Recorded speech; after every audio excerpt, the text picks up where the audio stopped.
자, 하나님께서 주신 말씀 보겠습니다. 사도행전 8장 1절에서 8절까지 말씀입니다. 사도행전 8장 1절에서 8절까지 말씀 보도록 하겠습니다. 사도행전 8장 1절에서 8절까지 우리 한 절씩 교독하도록 하겠습니다. 사도행전 8장 1절입니다. 그날에 예루살렘 교회에 큰 박해가 일어났다. 그래서 사도들 이외에는 모두 유대 지방과 사마리아 지방으로 흩어졌다. 경건한 사람들이 스데반을 장사하고 그를 생각하여 몹시 통곡하였다. 그런데 사울은 교회를 없애려고 날뛰었다. 그는 집집마다 찾아 들어가서 남자와 여자나 가리지 않고 끌어내서 감옥에 넘겼다. 그런데 흩어진 사람들은 두루 돌아다니면서 말씀을 전하였다. 빌립은 사마리아 성에 내려가서 사람들에게 그리스도를 선포하였다. 무리는 빌립이 행하는 표징을 듣고 보면서 그가 하는 말에 한 마음으로 귀를 기울였다. 그것은 귀신 들린 많은 사람에게서 악한 귀신들이 큰 소리를 지르면서 나갔고 많은 중풍병 환자와 지체 장애인이 고침을 받았기 때문이다. 그래서 그 성에는 큰 기쁨이 넘쳤다. 아멘. 아멘. 자, 우리 한번 기도하겠습니다. 하나님 아버지, 이 시간 저희와 함께 하시고 하나님의 귀한 은혜로 채워주시고 말씀을 들을 때 이 말씀의 권세와 능력을 경험하게 해 주시옵소서. 감사를 드리고 이 모든 말씀을 예수님의 이름으로 간절히 기도합니다. 아멘. 자, 한번 성경을 들으시고요. 한번 다 같이 한번 주의 말씀이 내 발에 등불이요 내 길에 비칩니다 라고 아주 큰 소리로 한번 외치고 하나님의 말씀을 받도록 하겠습니다.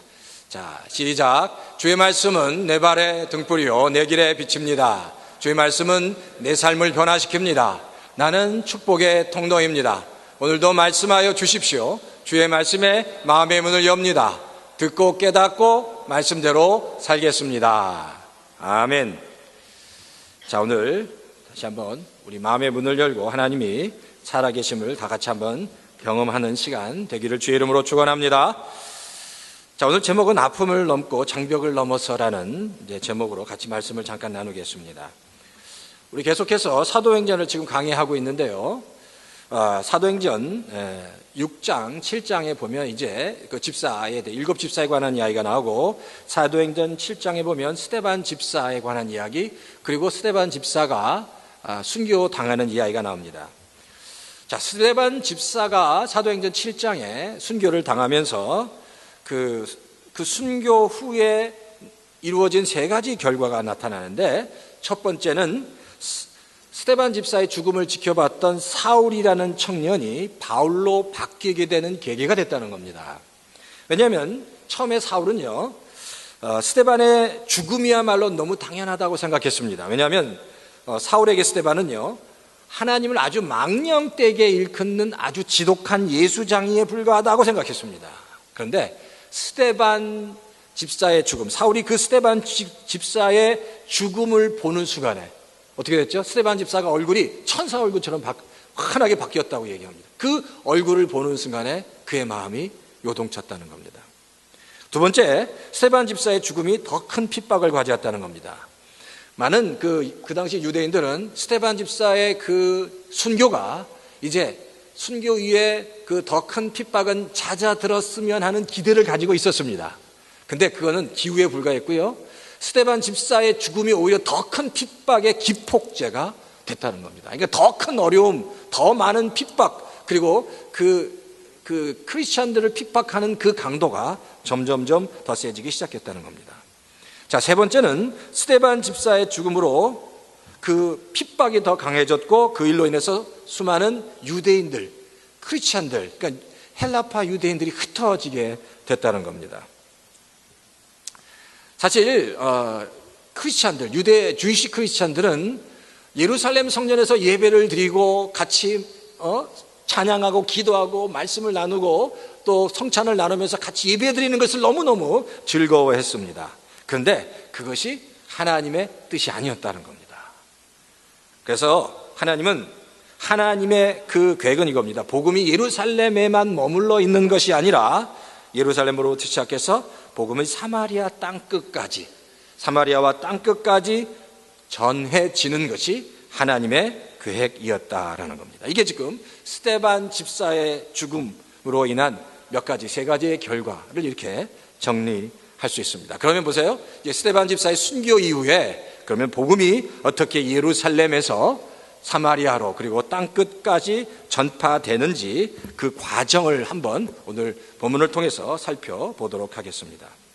첫 번째로 그 예루살렘의 그 성도들이, 예루살렘 교회 성도들이 박해를 받고, 복음으로 인해서 박해를 받고 그들은 참 몹시 슬픔에 빠졌다는 겁니다. 오늘 본문에 보면 본문 8장 1절에 그럽니다.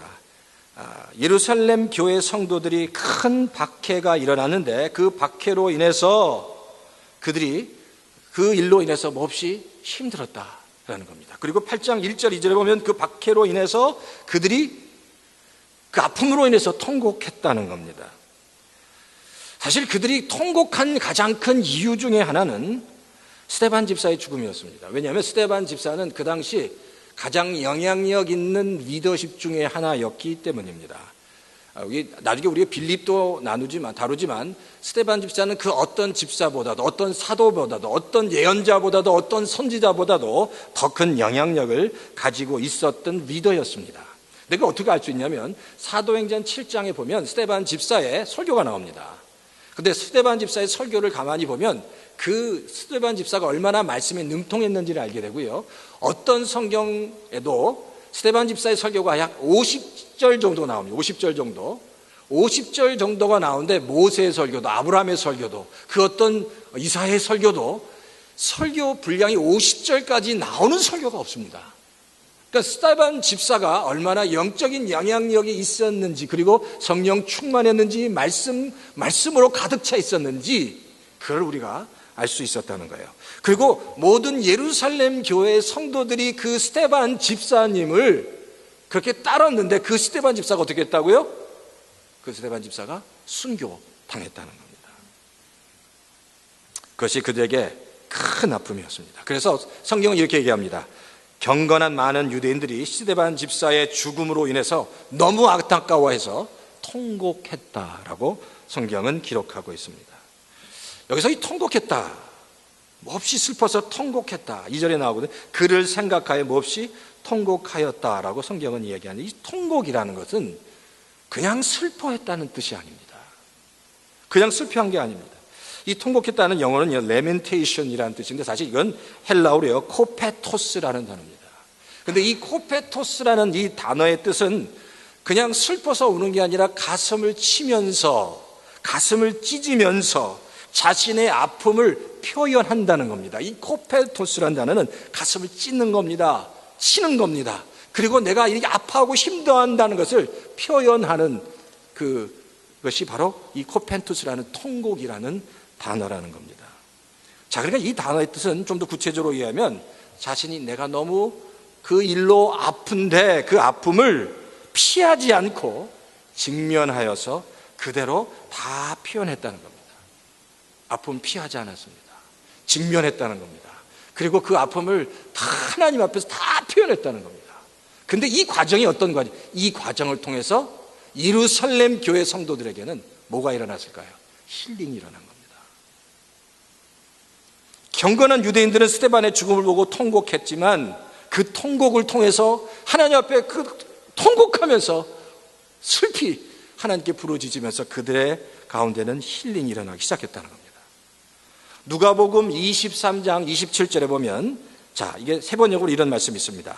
백성들과 여자들이 큰 무리를 이루어서 예수를 따라가고 있었는데 여자들은 예수를 생각하여 그 가슴을 치며 통곡하였다라고 성경은 기록합니다. 예수를 쫓아가는데 그냥 예수를 쫓아가는 게 아니라 예수님이 십자가를 지고 가시는 그 예수님을 여자들이 쫓아갔다는 겁니다. 그리고 예수님을 쫓아가면서 예수님을 생각하면서 가슴을 치며 통곡했다는 얘기입니다. 근데 여기서 말하는 이 통곡이 바로 단순히 슬퍼서 울었다는 뜻이 아니라 예수님은 죄인이 아니라는, 그리고 예수 그리스도는 메시아라는, 구원자라는 그 믿음의 고백이 바로 그 통곡이라는 그 의미에 들어있다는 겁니다. 예수님이야말로 진실한 이스라엘의 왕이고 메시아이십니다라는 그 무의식적인 인정함이 그 통곡 안에, 그 울음 안에 있었다는 겁니다. 그러니까 그들이 울은 건요, 슬퍼서가 아니라 예수 그리스도가 구세주가 되시고 메시아가 되시고 그분이 약속하신 대로 다시 그 약속대로 이루어질 것이라는 그 믿음이, 그런 힐링의 역사들이 그 울음 안에 있었다는 겁니다. 여기서 그러니까 우리가 슬픔을 당할 때 그 슬픔을 대면하는 아주 중요한 원리가 있습니다. 첫 번째, 슬픔을 피하지 말라는 겁니다. 두 번째, 직면해야 된다는 겁니다. 그리고 내가 가지고 있는 슬픔을 그대로 다 표현할 수 있어야 된다는 거예요. 슬픈데 슬프지 않은 척 하는 것이 아니라 내가 슬플 때 다 통곡하는 겁니다. 내가 슬프지 않다고 표현하지 않는다고 내가 가지고 있는 상실감이나 그 슬픔과 상처가 없어지지 않는다는 겁니다. 오히려 그를 내가 가지고 있는 슬픔과 아픔을 표현하지 않으면 않을수록 그것이 내 안에서 응어리로 남을 수 있다는 겁니다. 그게 더 위험하다는 겁니다. 슬플 때 슬픔을 표현해야 합니다. 그걸 주님 앞에서 다 표현할 수 있어야 한다는 겁니다. 마태복음 5장 4절에 보면 이런 말씀이 있습니다. 애통하는 자는 복이 있나니 그들이 위로를 받을 것이며. 여기서 애통한다는 얘기는 슬퍼한다는 겁니다. 근데 여기서 애통한다, 이 슬퍼한다는 이 뜻이 바로 내 스스로 내가 가진 상처와 내가 가진 상실, 그 상실감을 직면한다는 겁니다. 내 상처를 내가 인정하는 겁니다. 근데 하나님, 내가 이러이러한 상처를 가지고 있습니다 라고 인정하면서, 그러나 이 상처, 이 상실감을 내가 내 스스로의 힘으로 회복할 수 없습니다 라고 하나님 앞에 고백하는 겁니다. 나는 그것을 내 스스로 회복할 수 없습니다 라고 고백하고, 내 상실과 내 상처와 슬픔 위에 예수 그리스도의 은혜, 바로 십자가를 꼽는 겁니다. 바로 예수 그리스도 십자가의 은혜가 흐르게 하는 겁니다. 그리고 내 인생의 통제권을 하나님께 다 맡깁니다. 하나님께서 주장해 주십시오라고 하나님께 맡기는 겁니다. 그게 바로 애통하는 자는 복이 있다는 거예요. 그렇게 자기의 모든 것들을 다 하나님께 맡기고 통제권을 맡기고 내 상처와 아픔 위에 십자가를 꽂을 때 뭐가 일어난다고요? 그 위로가, 하나님의 위로가 그 상처를 통해서 흘러 넘쳐서 그 상처가 기쁨이 되고 소망이 되고 하나님의 은혜가 되도록 하신다는 겁니다. 그러니까 중요한 건 그겁니다. 내가 아무리 큰 아픔과 상처가 있어도 그 아픔을 가지고 주님 앞에 나가는 겁니다. 그리고 다 표현하는 겁니다. 그리고 주께서 그 상처를 주장하시도록 십자가를 그 안에 꽂고, 십자가를 통해서 하나님의 은혜가 그 상처와 그 상실감이 흘러 넘치도록 할 때 하나님께서 우리의 상처를 기쁨으로, 우리의 아픔을 하나님의 위로로 채워 주실 줄 믿습니다. 이게 우리가, 여러분, 이 믿음이 우리가 있어요. 이게 상상이 되시는지 모르겠어요. 내가 가지고 있는 문제가 있습니다. 거기에 예수 그리스도의 십자가를 꽂아야 합니다. 내가 가지고 있는 아픔이 있습니다. 심각한 고민하는 문제가 있을 때 내가 아무리 고민해도 그 문제는 해결되지 않는데 거기에 믿음으로 십자가를 꽂는 겁니다. 그리고 그 문제와 그 상처 위에 예수 그리스도의 그 위로의 능력이 흐르도록, 예수 그리스도의 은혜의 능력이 흐르도록 하는 겁니다. 그리고 나는 할 수 없지만 하나님은 하실 수 있습니다 라고 믿음으로 고백할 때 내 삶의 문제와 상처들이 회복되고 더 온전케 되는 역사가 일어날 줄 믿습니다. 바라기 우리 열바인 열교 성도 여러분, 우리의 삶 속에서 많은 일들이 있습니다. 그 일들 가운데 진정으로 예수 그리스도의 십자가로 인해서, 그 십자가의 위로로 인해서, 십자가의 능력으로 인해서 회복되는 역사가 있기를 주의 이름으로 축원합니다. 두 번째는요, 흩어진 사람 중에 하나인 빌립이 사마리아로 내려갔다라고 성경은 얘기합니다. 흩어진 사람 중에 하나인 빌립이라는 사람이 사마리아로 내려갔다. 사실 이 빌립 집사는 아주 평범한 집사입니다.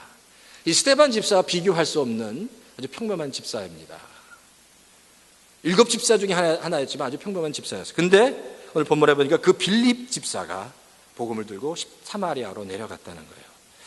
스데반이 죽은 후에 그 예루살렘 교회에서 나타난 2가지 현상은 유대인들은 스데반의 죽음으로 인해서 큰 슬픔에 빠졌다는 것과 반면에 사울과 같은 유대인들을 그 크리스찬들을 핍박했던 유대인들은 더 기승을 부렸다는 겁니다.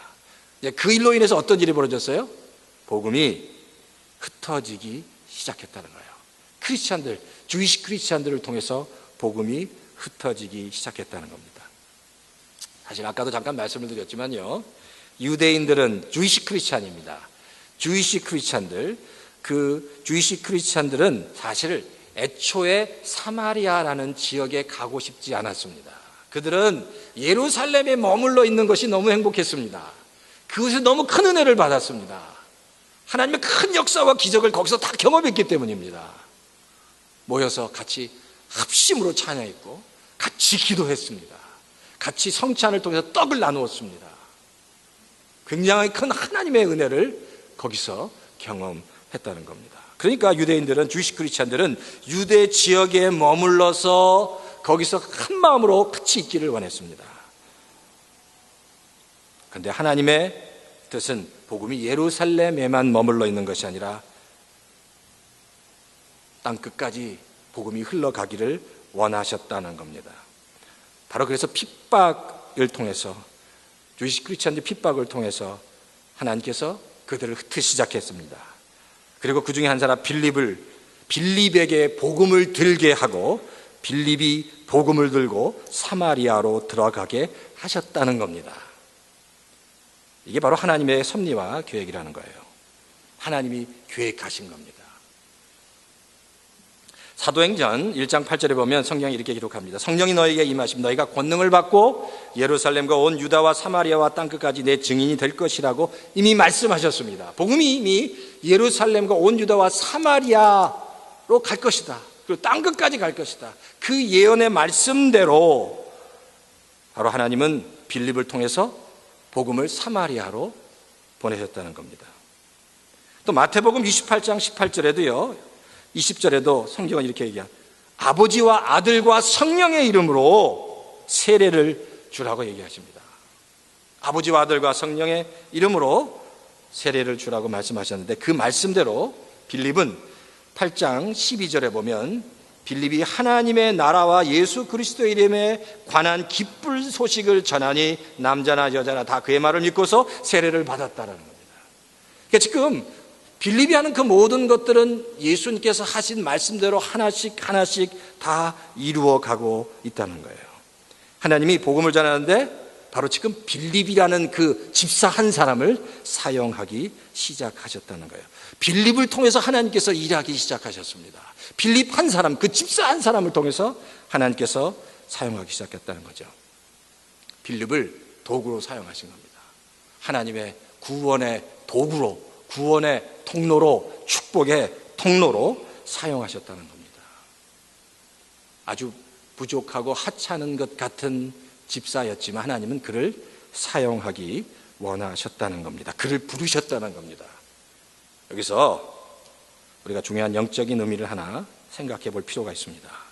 하나님께서 사도를 부른 것도 아니고요, 제사장을 부른 것도 아니고, 그 선지자 예언자를 부른 것도 아니고, 예루살렘 교회 집사인 빌립을 불러서 사마리아에 들어가서 복음을 전하게 한 것 같이 하나님은 하나님의 자녀를 부르고 싶어 하십니다. 그리고 이미 부르셨습니다. 하나님은 이미 우리 성도님들을 하나님의 자녀를 부르셨다는 겁니다. 우리가 하나님이 빌립을 부르신 것 같이 하나님이 나를 부르고 계신다. 그리고 나를 이미 부르셨다는 그 하나님의 음성을 우리가 들을 수 있어야 된다는 겁니다. 하나님이 우리를 부르셨습니다. 그리고 우리를 부르셔서 하나님의 사명을 주셨다는 거예요. 사명이라는 게 무슨 목사님이나 무슨 선교사님이나 무슨 사역자들에게만 사명을 준 게 아니라 모든 하나님의 자녀들에게는 하나님이 사명을 주셨습니다. 그 사명을 감당하시도록 뭘 하셨다고요? 하나님께서 부르셨다는 겁니다. 하나님께서 우리를 너는 내 아들이라고, 넌 내가 사랑하는 아들이라고, 내가 너를 축복의 통로로, 구원의 통로로 삼겠다고 하나님은 우리를 부르셨다는 겁니다. 이게 깨달아져야 됩니다. 어떻게 생각? 하나님이 정말 나를 부르셨다고 생각하십니까? 내가 지금 살아가면서 내 사명이 뭘까라고 생각해 보셨습니까? 무슨 거창한 사명이 아니라 가정에서 내가 가져야 될 사명, 직장에서 내가 해야 할 사명, 그리고 교회에서 또 목장에서 그 하나님께서 주신 사명이 있는데 그 각각의 처소에서 내가 감당해야 할 사명이 무엇인지 깨닫고 계시냐는 거예요. 그게 깨달아져야 됩니다. 사명이 무엇인지 깨달아져야 그 사명을 향해 움직일 수 있다는 거예요. 그게 거창한 것이 아니라도, 작은 것일지라도 사명을 깨닫고 그 사명을 따라 살아가는 사람에게는 뭐가 있을까요? 기쁨이 있습니다. 만족감이, 성취감이 있다는 겁니다. 사명을 깨닫는 것. 근데 바로 빌립 집사가 그 사명을 깨달았습니다. 나에게는 어떤 사명이 있는가? 목자로서, 또 예비 목자로서, 또 성도로서 하나님이 나에게 어떤 사명을 주셨는지를 확인해야 한다는 거예요. 그 하나님이 부르신다는 거예요. 우리가 때때로 힘들고 지치고 낭망하고 넘어져서 일어날 힘이 없을 때, 그리고 내가 내 자신에게 실망하고 내 자신의 연약함을 통해서 힘들어할 때 주님은 우리를 부르신다는 겁니다. 너는 내 아들이라고, 내가 너를 축복의 통로로 불렀고 구원의 통로로 불렀다고, 네가 처한 그곳에서 정말 내가 너에게 준 사명을 깨닫고 회복하고 그 사명을 이루어가는 삶을 살라고 우리를 부르셨다는 겁니다. 이 사명을 회복하고 사명을 깨달은 자에게는 기쁨이 있습니다. 나에게 주신 사명. 그것이 부엌에서 아주 작은 청소를 한다든지 설거지를 한다든지 아니면 집 학교에서 무슨 베킴을 한다든지 아무리 작은 것이라도 그게 내 사명이고 내가 해야 할 일이라는 것이 깨달아지면 그 일에는 기쁨이 있습니다. 바라기는 우리 얼바인 열린교회 성도 여러분, 정말 하나님께서 주시는 그 사명을 깨닫고 그 사명을 따라 순종하며 살아가시는 우리 모든 성도님 다 되시기를 주의 이름으로 축원합니다. 세 번째는요, 빌립 집사가 복음을 들고 사마리아로 내려갔다는 겁니다. 자, 사마리아, 사실 이 사마리아는 건요, 역사적으로 이 사마리아 지역에는 굉장히 큰 고통과 아픔이 있었습니다. 왜냐하면요, 이 사마리아 지역은 유대인들이 아주 외면했던 장소가 사마리아이기 때문입니다. 유대인들이 사마리아 지역을 외면해요. 왜냐하면요, 사마리아 지역은 예전에 BC 한 500-600년 전에 아수르라는 나라가 이 사마리아를 지배하면서 이 지역에 있는 유대인과 아수르 사람과 결혼을 시켰습니다. 그래서 혼혈 민족을 만들어 버렸습니다. 그래서 사마리아 사람들은 순수한 유대인이 아니라 아수르라는 이방인들과 피가 섞인 사람이 되어버렸습니다. 그때부터 유대인들은 사마리아 사람들을 같은 민족이라고 생각하지 않았습니다. 이방인 취급한 겁니다. 유대인들은 이방인 취급하면 무슨 취급하죠? 개 취급하고요, 돼지 취급합니다. 동물 취급하는 겁니다. 그러니까 유대인들이 볼 때 사마리아 사람들은 개나 짐승이나 똑같다는 겁니다. 그런데 사마리아 사람들의 입장에서는 자기 안에 비록 이방인의 피가 흐르기도 하지만 유대인의 피가 흐르거든요. 하나님이 누군지 알거든요. 그리고 자기 자신들의 조상이 바로 유대인이라는 것을 자기가 알거든요. 그런데 유대인들이 자기를 사람 취급하지 않는, 상종하지 않는다는 거예요. 그게 그들에게는 큰 아픔이었습니다. 요한복음 4장에 봐도 예수님께서 사마리아 여인과 대화를 합니다. 그때 사실 예수님이 사마리아 여인에게 접근해서 이야기를 할 때 이 사마리아 여인이 아주 소스라치게 놀랍니다. 왜냐하면 절대로 유대 남자는 이방 여자와 이야기할 수가 없는 겁니다. 아니, 이방 남자와도 얘기할 수 없는데 가뜩이나 이방 여자에게 말을 건다는 것은 있을 수 없는 일인데 예수님이 직접 찾아오셔서 말씀을 거는 거예요. 그래서 사마리아 여인은 소스라치게 놀랄 수밖에 없다는 겁니다. 바로 이게 뭐냐면 유대인과 사마리아인 사이에는 보이지 않는 엄청난 큰 장벽이 있다는 겁니다. 그런데 말로 표현할 수 없는 엄청난 큰 종교적, 문화적, 인종 간의 장벽이 있는데, 바로 그 장벽이 있는 사마리아로 빌립 집사가 뭘 갖고 들어갔다고요? 복음을 가지고 들어갔다는 겁니다. 복음을 가지고 들어갑니다. 성경에 보니까 복음을 가지고 들어가서 그 복음을 전하는데, 그 사마리아 사람들이 그 복음을 듣고 6절에 보니까 그 복음을 잘 듣습니다. 표징들이 일어나는데 그 복음을 잘 듣고, 그리고 그가 하는 말을 잘 귀에 담아 두었다고 얘기합니다. 그리고 기적들이 일어나기 시작했습니다. 귀신 들린 사람이 쫓겨나가고, 많은 중풍병 환자들과 지체 장애인들이 고침을 받는 역사가 일어나기 시작했다는 거예요. 그들이 변하기 시작했습니다. 뭐 때문에 변한 겁니까? 빌립이 들고 간 복음의 능력이 사마리아를 바꿨습니다. 그 얘기는 그동안 유대 사람들과 사마리아 사람들에 있었던 수백 년간의 그 큰 장벽이 복음의 능력 앞에서 어떻게 됐다고요? 무너지기 시작했다는 겁니다. 최초로 빌립이라는 아주 평범한 집사가 들고 간 복음으로 엄청난 사마리아와 유대를 막고 있는 그 장벽이, 그 담들이 무너지기 시작했다는 거예요. 이게 뭘 얘기하죠? 복음에는 능력이 있다는 겁니다.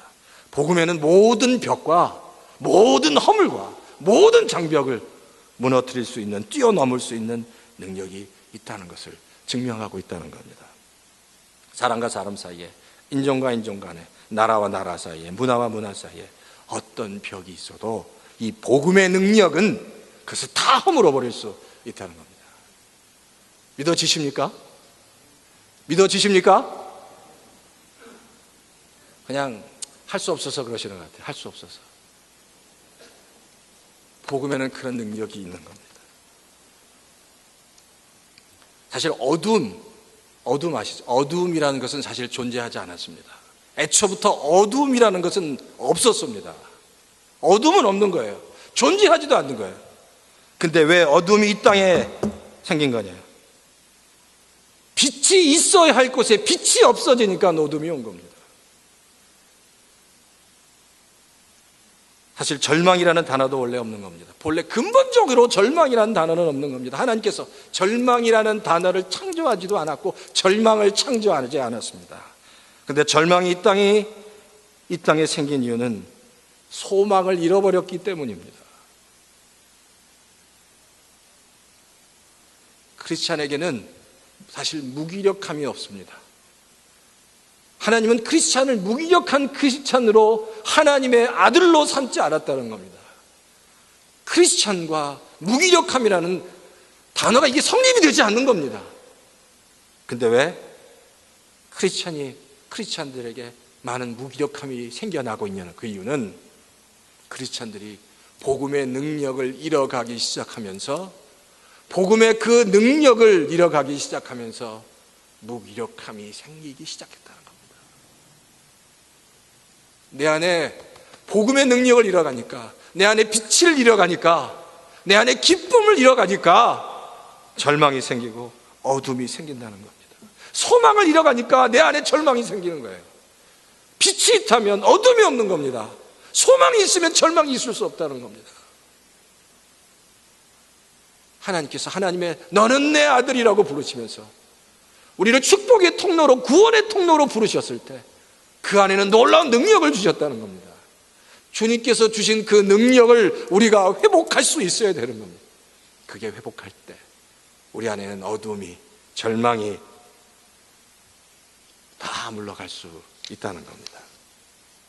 그때 복음의 능력을 회복하면 어떻게 한다고요? 벽을 무너뜨릴 수 있습니다. 어떤 벽도, 사마리아와 유대인을 갈라놓았던 그 벽도 복음은 무너뜨렸습니다. 그리고 무너뜨릴 수 있다는 겁니다.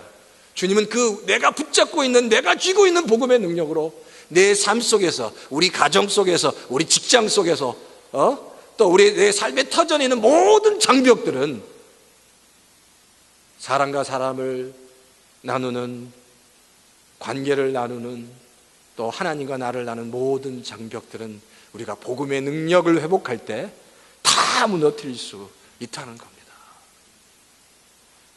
우리 얼바인 열린교회 성도 여러분, 이미 주님은 십자가에서 죄와 허물과 인간을 가두고 있던 모든 벽들을 넘어 무너뜨렸습니다. 이런 놀라운 역사가 바라기로 우리 얼바인 열린교회 성도들 가운데 있기를 정말 진심으로 축원합니다. 빌레몬서를 보면 그래요. 사도 바울이 빌레몬에게 편지를 보냅니다. 사실 빌레몬이라는 사람은 그 고대 근동 지역의 한 교회 장로였습니다. 골로새 교회 장로였습니다. 근데 이 빌레몬이라는 이 장로의 집에는 오네시모라는 종이 있었는데, 이 오네시모 이제 노예였죠. 그러니까 빌레몬은 로마 시민권을 가진 굉장히 부유한 사람이었고, 오네시모는 그 빌레몬의 종이었습니다. 노예였습니다. 그런데 이 오네시모가 주인에게 큰 잘못을 해서 감옥에 들어갑니다. 이제 감옥에 들어가는데, 감옥에 들어가니까 누굴 만난 사도 바울을 거기서 만난 거예요. 그리고 새 사람이 돼버렸습니다. 사도 바울에게 아주 요긴한 사람이 됐습니다. 근데 보니까 그 오네시모가 자기가 잘 알고 있는 빌레몬의 노예였다는 것을 깨닫게 되는 거예요. 그래서 바로 사도 바울이 빌레몬에게 보내는 편지가 빌레몬서입니다. 근데 그때 16절에 이렇게 얘기합니다. 사도 바울이 빌레몬에게 이렇게 얘기해요. 오네시모는 더 이상 당신의 종이 아니라 형제임을 기억해 달라고 얘기합니다. 이게 복음의 능력입니다. 어떻게 주인과 그 종이 한 상에서 밥을 먹고 형제아우 할 수 있냐는 거예요. 꼭 이거 조선시대의 양반과 그 노예가 한 방을 쓰면서 같이 한 밥상에서 같이 식사를 하는 것과 똑같은 겁니다. 상상할 수 있는 모든 차별과 그 벽이 다 무너지는 거예요. 근데 복음은 그걸 할 수 있다는 겁니다. 복음의 능력은 그런 벽들을 넘어뜨릴 수 있다는 겁니다. 제가 예전에 말씀드렸죠. 예전에 그 전라도 금산 지역에 세워진 금산교회에 대한 이야기입니다. 사실 이 교회는요, 루이스 테이트라는 선교사가 설립했습니다. 거기에 사실 금산 지역에 그 루이스 테이트 선교사가 금산 지역의 그 조덕삼이라는 성도 집에 교회를 세웠습니다. 근데 이제 조덕삼 성도가 금산 지역에 아주 그냥 땅이 많은 지주였습니다. 그리고 마방을 하고 있었고요. 돈이 많았습니다. 반면에 이자익이라는 성도는 조덕삼 그 성도의 하인이었고요. 6살에 그 부모를 다 잃고 16살에 조덕삼 그 성도의 집에서 하인으로 일하기 시작했습니다. 자, 그런데 교회가 성장하기 시작하면서 교회가 한 5, 60명으로 불어나니까 이제 누구를 뽑아야 됐다고요? 장로를 뽑아야 했습니다. 장로 후보가 나오는데 누가 나왔습니까? 그 주인인 조덕삼 성도와 그리고 하인으로 일했던 이자익 성도가 장로 후보로 나온 거죠. 그런데 어떻게 됐어요? 누가 됐습니까? 이자익 성도가 된 거예요. 제가 전에 한번 말씀드렸어요. 보통 만약에 주인이 아니라 그 밑에서 일했던 정말 아무것도 하잘 것 없는 그 하인이 장로가 됐다면 그 교회가 뒤집혀졌고요. 보통 같으면 조덕삼도가 나 이제 교회 안 나간다고 막 땡깡을 피면서 교회 문 닫았을지도 모릅니다. 왜? 그 자기 집에 세워졌기 때문에. 근데 놀라운 건 이 조덕삼 성도가 바로 그 이자익 성도를 자신의 그 장로님으로 모십니다. 그리고 그를 극진히 대접합니다.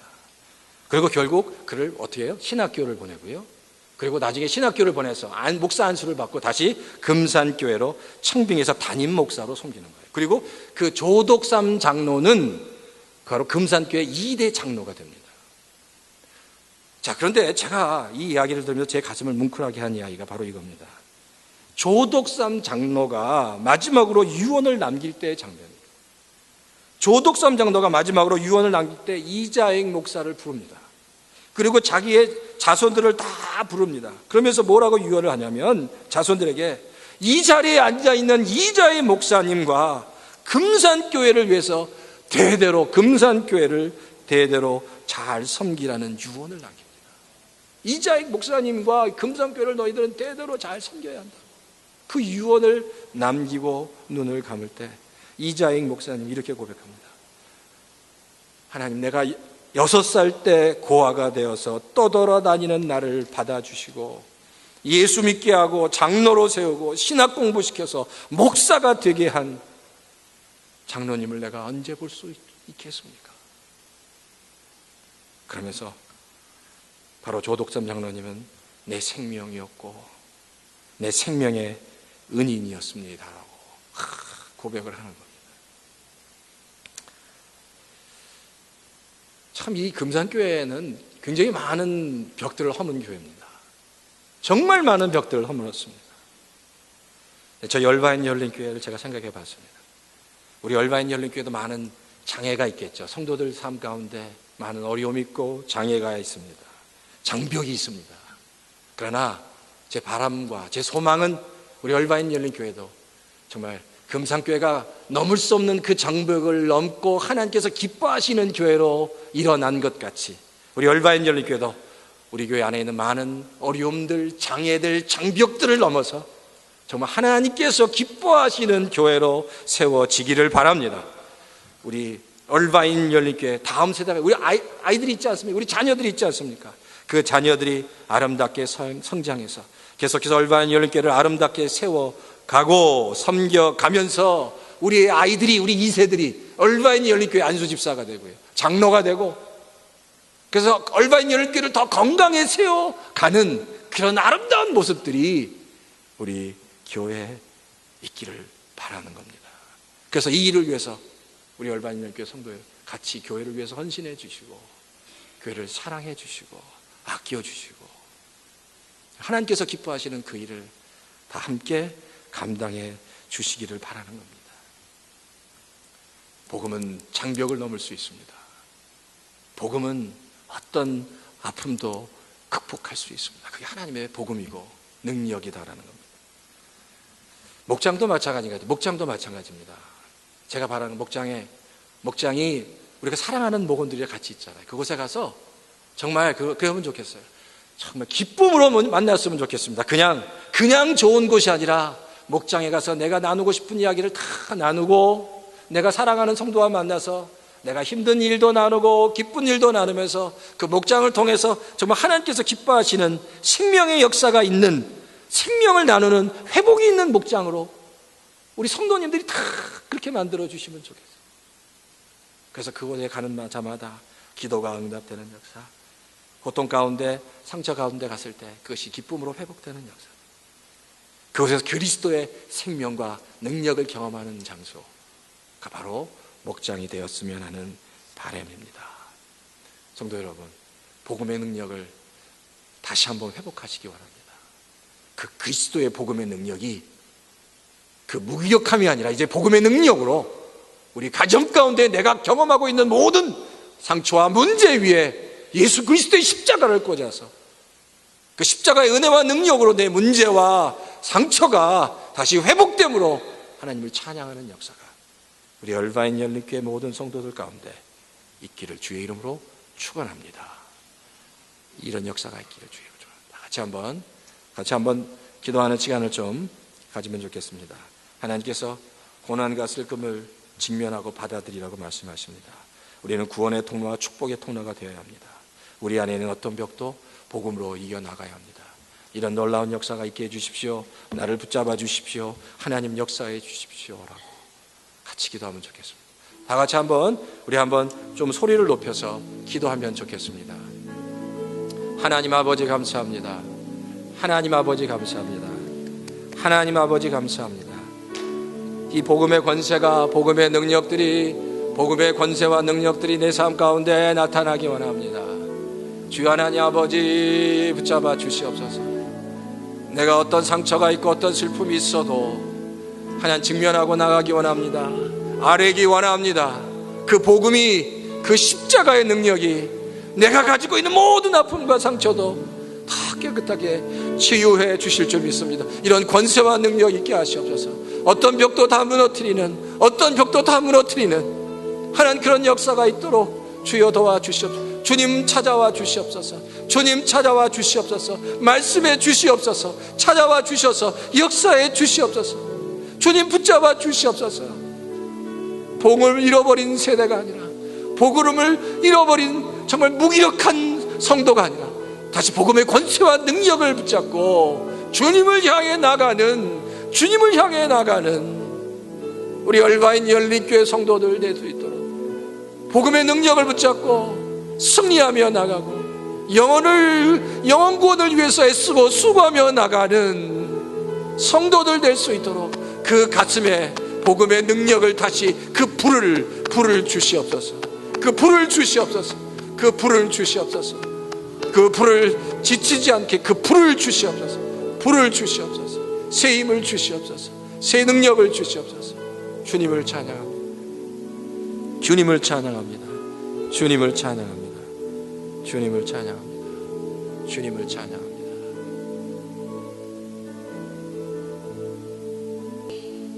지금은 예수 그리스도의 그 크신 은혜와 하나님 아버지의 극진하신 사랑하심과 성령님의 내주하심과 감동 역사하심이 다시 한번 무기력한 크리스찬이 아니라 무기력한 하나님의 아들이 아니라 복음의 능력을 들고 복음의 능력을 회복한 하나님의 자녀가 되기 원하는, 그래서 복음의 능력으로 세상을 향해 나가기 원하는 모든 얼바인 열린교회 성도들 위해, 그 가정 위에, 그 삶의 터전 위에, 비즈니스 위에 이제로부터 영원히 함께 하시기를 축원하옵나이다. 아멘.